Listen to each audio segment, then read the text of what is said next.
Well, we used to know that family, but the whole family went crazy. Welcome to today's Crazy America podcast. If you're new here, then Crazy America is a chronicle of the everyday mayhem and madness across our great land.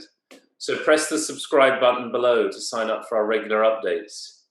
Now, today we're going to talk about a truly bizarre story.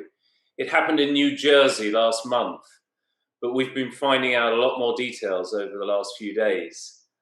Essentially, what happened was that a self-declared black nationalist occupied, yes, that's right, occupied a woman's home. He went on to decree that the home was his ancestral property and no longer belonged to the woman who'd actually bought the house.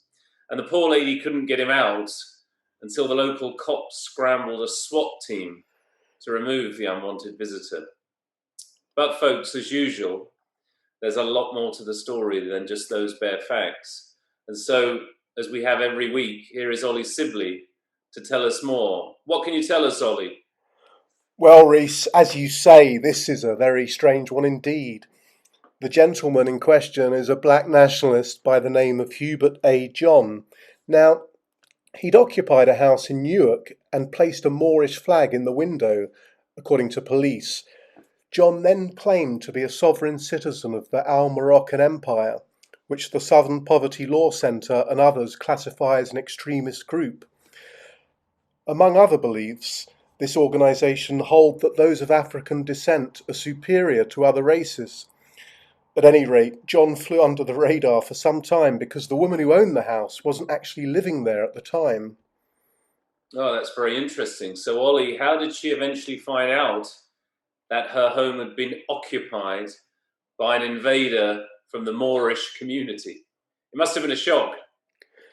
I think it almost certainly was Reese. She wasn't living there, but she was visiting from time to time as she was in the process of renovating the place. Then, in May, she said she received a letter from the Moroccan Empire Consulate at New Jersey State Republic. This letter told her that the Empire had taken over her house, which sounds kind of very Star Wars-y, right? At first, she probably thought it was a joke. I mean, you would, wouldn't you?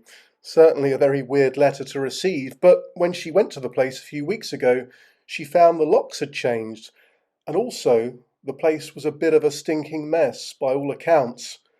And that's when she realised that this was no joke, and she did the sensible thing and called the cops.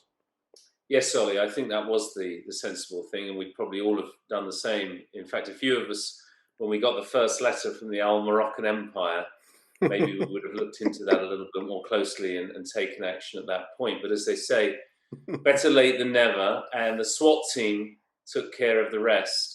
Yeah. But we should add that the authorities are actually taking this case quite seriously, even though it does have a slightly comical air to it. Among other charges, Hubert John has been hit with a count of making terroristic threats.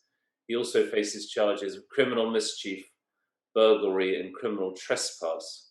So it's certainly a bizarre tale, and we must hope that extremists of any persuasion don't take a leaf out of John's book and start occupying other folks' property. So I guess with that in mind, here's hoping that the long arm of the law does come down on him like a ton of bricks. Anyway, we'll see what happens.